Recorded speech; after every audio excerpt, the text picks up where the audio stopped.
എന്നെ കാണാൻ ഒരാള് വീട്ടിൽ വന്നിരുന്നു. ആര്? ബലരാമൻ സാറ്.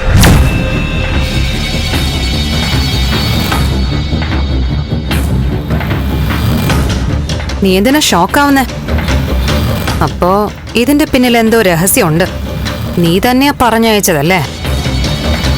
ബലരാമൻ ഞങ്ങൾ എന്തിനാ അവിടെ വന്നേ? പറഞ്ഞയച്ച നീ എന്തിനാ ഉരുണ്ട് കളിക്കുന്നേ? എന്തിനാ വന്നേന്ന് പറ തനുജ. എന്നെ സ്വാധീനിക്കാൻ തന്നെ. ഒരു കെട്ട് പണവുമായിട്ടാ വന്നേ. സിദ്ധുവിനെ വെറുതെ വിടണം, എന്നെ അദ്ദേഹം നോക്കിക്കോളൂന്ന്. ആണോ? സത്യമാണോ തനുജ? എന്നിട്ട് നീ സമ്മതിച്ചല്ലോ? സമ്മതിച്ചല്ലോന്നോ? ഞാനെന്തിനാ എല്ലാവരുടെയും മോളാവുന്നേ? നിന്റെ അച്ഛൻ ജീവിച്ചിരിക്കുമ്പോ വേണ്ട, മരിച്ചാലും നീ മറ്റൊരാളുടെ മോളാവൂ. എനിക്കിഷ്ടമുള്ള ഒരാളായിരുന്നു ബലരാമൻ സാറ്. അദ്ദേഹത്തെ നിങ്ങൾ സ്വാധീനിച്ചു കളഞ്ഞല്ലേ? തനുജ, ബലരാമനങ്ങളുടെ നീ മടക്കി അയക്കരുതായിരുന്നു. കണ്ടോ? അപ്പൊ നീ തന്നെയാ സാറിനെ അയച്ചത് അല്ലേ? അല്ല. അതെ, എനിക്ക് മനസ്സിലായി. ചന്ദ്രോത്ത് നീ വിചാരിച്ച പലതും നടക്കും. അതൊക്കെ വിട്. നീ ഇപ്പൊ കുറച്ച് കാര്യങ്ങൾ തിരിച്ചറിയണം. എന്ത് തിരിച്ചറിയാൻ? ദേവിക, നീ അച്ഛനോട് പറ, എല്ലാം അംഗീകരിച്ച് പ്രശ്നങ്ങൾ അവസാനിപ്പിക്കാൻ. നീ ഇതൊക്കെ ബലരാമനങ്ങളോട് പറ, അദ്ദേഹം സാധിച്ചു തരും. നോക്ക്, വീണ്ടും വിഷയം വഴിതിരിച്ചു വിടണ്ട. എന്റെ അച്ഛനെ കൊണ്ട് ഞാൻ എല്ലാം അംഗീകരിപ്പിക്കും. എന്റെ അമ്മയെ കണ്ടുപിടിക്കുകയും ചെയ്യും. നീ അച്ഛനെ അറിയിച്ചേക്ക്, ബലരാമൻ സാർ എന്നെ അന്വേഷിച്ച് വീട്ടിൽ വന്നതിന് പിന്നിൽ അച്ഛനാണെങ്കിൽ ഇനി അത് തുടരണ്ടാന്ന്.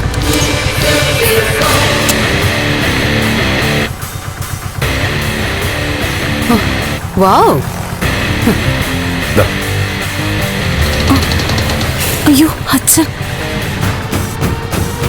ആഹാ, ഇതാണ് ടൈമിംഗ്.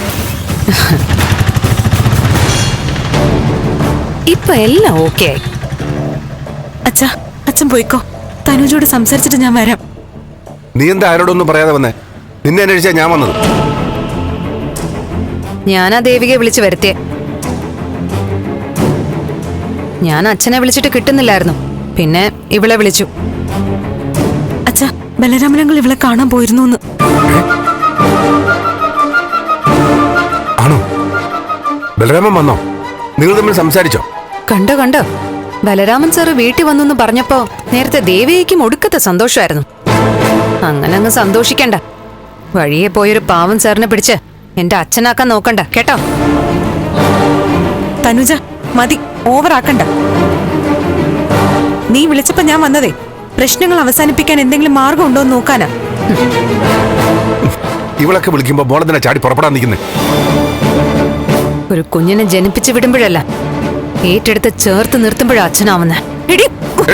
മോളെ വേണ്ട, നിങ്ങൾ തമ്മിലൊരു വഴക്ക് വേണ്ട. നീ വന്നേ. പോവാൻ വരട്ടെ. കഴിഞ്ഞ ദിവസം വന്നതുപോലെ കാശും കൊടുത്ത് ബലരാമൻ സാറിനെ ഇനി വീട്ടിലേക്ക് അയക്കരുത്. എടി, നിന്റെ ഭീഷണിയൊന്നും അച്ഛനോട് വേണ്ട.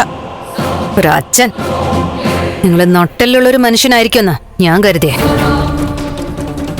ഇത് ഭീരു, വെറും ഭീരു. ഫ്ലവേഴ്സ് സ്മാർട്ട് ഷോ ശനി ഞായർ ദിവസങ്ങളിൽ രാത്രി 9:30 ഫ്ലവേഴ്സിൽ.